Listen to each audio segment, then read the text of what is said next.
সূর্য মামা এখনো উঠে নেই বন্ধুরা, উঠতে অনেকটা দেরি আছে। আরে আজকে একটু মেঘলা আকাশ, পাখির কিচিমিচির আওয়াজ, এত পুরো আমি উঠি না, আজকে উঠছি। এদিকটা দেখি নীল আকাশ, শান্ত হাওয়া বইতেছে। ওই যে পাখিরা ছুটাছুটি করতেছে, পিটপিট করে একটু একটু বৃষ্টি হচ্ছে, বুঝছেন। আর আকাশের রংটা আজকে মেঘলাই, অনেকটা মেঘলা দেখুন।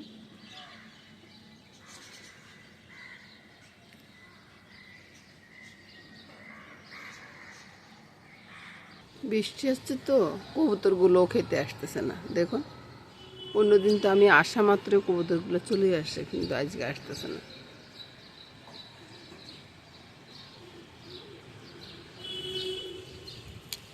আর আকাশটা একবার দেখুন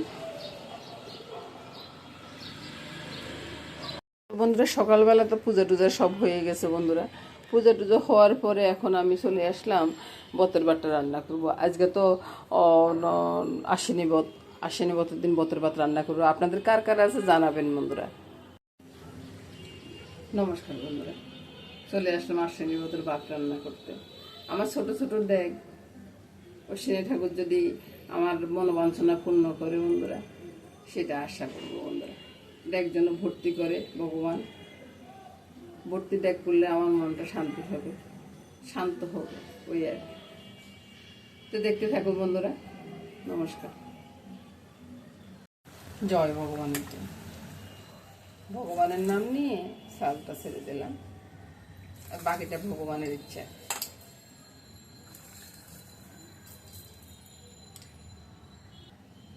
প্রথম যে নাড়াটা দিব আমি, ওই যে এটা হোমময়ূর দিয়ে নাড়া দেব। আগে তো ওই যে বাঁশের কাঠি করতো, এখন তো আর আমরা এখানে বাঁশের কাঠি কোথায় পাবো বন্ধুরা, ওই জন্যই আর হোমময়ূর দিয়ে দাঁড়া দিই আর কি। ভগবানের নাম নিয়ে টকবক করে হচ্ছে, হওয়ার পর দেখাবো। তা আমাদের নিয়ম হচ্ছে পূর্ণভোগ, আর সিটাং যারা করে তাদের হচ্ছে কেজি হিসেবে আর কি। আমাদের রয়েছে ছোট বড় যেটাকে হোক না কেন পূর্ণগট হইতে হবে।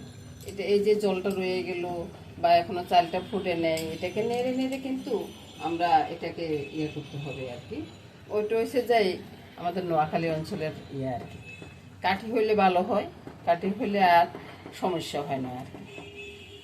তারপরে হোমমন্দির যতটুকু পারি ততটুকু করতেছি, আর বাকিটা হচ্ছে ভগবানের ইচ্ছা। এবার আমার মামনি চলে আসছে, মামনি নাড়তেছে। নাড়াটে অনেক ইয়ে ব্যাপার আর কি, সূক্ষ্ম ব্যাপার। চুলার আঁচটা কমাই একবারে সম্পূর্ণ জল শুকিয়ে নিতে হবে বন্ধুরা। সম্পূর্ণ জল না শুকাইলে হয় না, বুঝছেন।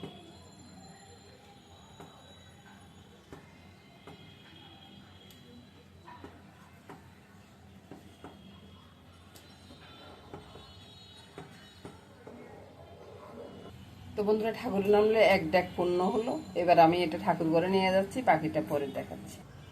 এই তো বন্ধুরা, বতর ভাত রান্না করে নিয়ে আসলাম। নিয়ে এসে অশ্বিনী কুমার জয়, অশ্বিনী কুমারের জয়, জয় অশ্বিনী কুমারের জয়। তো অশ্বিনী কুমারের নামে আমি রেখে গেলাম। সন্ধ্যাবেলা পূজা দিব, এখন আর পূজা হবে না। সন্ধ্যাবেলা আমরা বতের পাতিলের মুখও খুলবো, যে 7 নালের জলও দিব, আবার পুজোও করবো, বুঝছেন। এভাবে আমাদের নিয়ম আর কি। তো এক একজন এক এক নিয়ম, সেটা কারো নিয়ম নিয়ে কেউ বড়াই করার বা কোনো কথা বলার কোনো অধিকার নেই। জয় অশ্বিনী কুমারের জয়।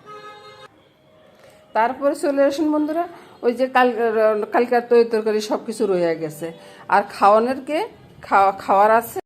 ওই খাওয়ার কে আছে বন্ধুরা সেটাই বলতেছি। খাওয়ার আছে শুধু আপনাদের মেসমশাই, আমার ছেলে আর নাতি, এই 3 জনে খাবে, আর কেউ খাবে না। তো কালকার যেগুলো তরকারি রান্না করছি সবই রয়ে গেছে। সব কিছু জাল টাল করে ভাতটা রান্না করে নিলে তারপরে হয়ে যাবে আর কি। তো আমি জাল টাল করে সব কিছু দেখিয়ে দিব, আর সাথে সকালবেলার জলখাবারটা কী করছি সেটাও থাকবে বন্ধুরা। দেখতে থাকুন বন্ধুরা। নমস্কার বন্ধুরা। সকালবেলায় পূজা টুজো হয়ে গেছে বুঝলেন বন্ধুরা, বাইরে থেকে অনেক আওয়াজ আসে। আর কালকে রান্না করা চিকেনটা রয়ে গেছে, তারপরে মাছ রয়ে গেছে, মাছটা জাল বসাই দিচ্ছি, ডালটাও জাল হয়ে গেছে। তারপর দেখাচ্ছি বন্ধুরা। ডালটা হয়ে গেছে, ডালটা ঢেলে নিচ্ছি বন্ধুরা। ডাল ঢেলে নিয়ে তারপরে মাছের দিকে আসবো। আজকে কিন্তু কিছুই রান্না করব না, আজকে বতর ভাতের দিন, শুধু বতর ভাত রান্না করবো আর কি। দেখুন না, এতগুলো মাছ থাকতে অন্য কোনো মাছ রান্না করার আর কোনো দরকার আছে? ওরা তো 3 জনেই খাবে, আমরা 2 জনে খাবো না। আর দাদুভাই তো মাছ খাবে না, দাদুভাই তো মাংস হলে তো আর মাছ খাবে না, বুঝছেন? ওই জন্য আজকে আর অন্য কিছু রান্না করবো না। সবকিছু সাজিয়ে গুজিয়ে নিই, তারপরে আপনাদেরকে দেখালে বুঝবেন যে আর কিছু রান্না করার দরকার আছে কিনা। এবার বন্ধুরা মাছটা নামিয়ে নিই। দেখুন না, মাছ কত সুন্দর একটা কালার এসছে। এটা কেউ বলবে যে এটা কালকের মাছ?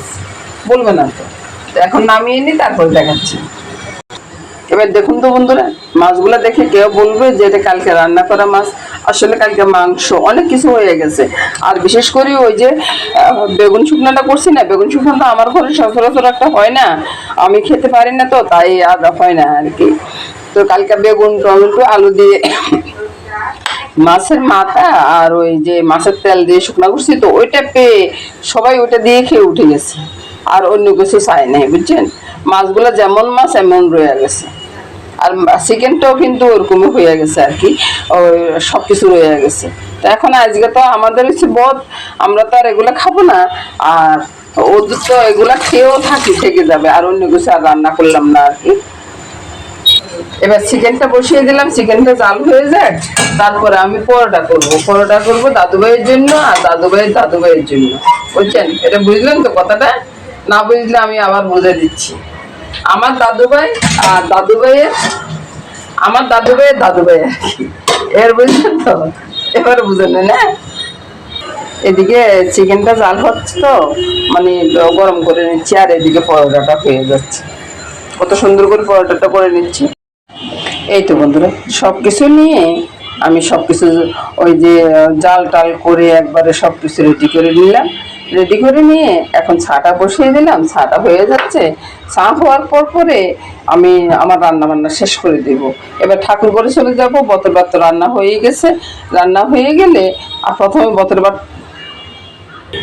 তো এবার সকালে চাটা হয়ে যাচ্ছে। সকালে চা হলে আপনাদের মেশামশাইকে যদি চাটা দিয়ে দিই, বাস এবার আমার কাজকর্ম শেষ। এবার ঠাকুর ঘরে গিয়ে ওই যে ঠাকুরের পূজার সব জিনিস রেডি করবো আর কি, ওইটাই আর কি।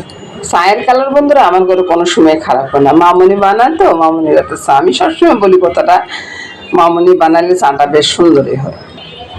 এবার চাটা ঢেলে নিচ্ছি। আর ওই কাজের মাসের জন্য একটু থাকবে আর কি চা, কাজের মাসে এসে তো চাটা খাবে।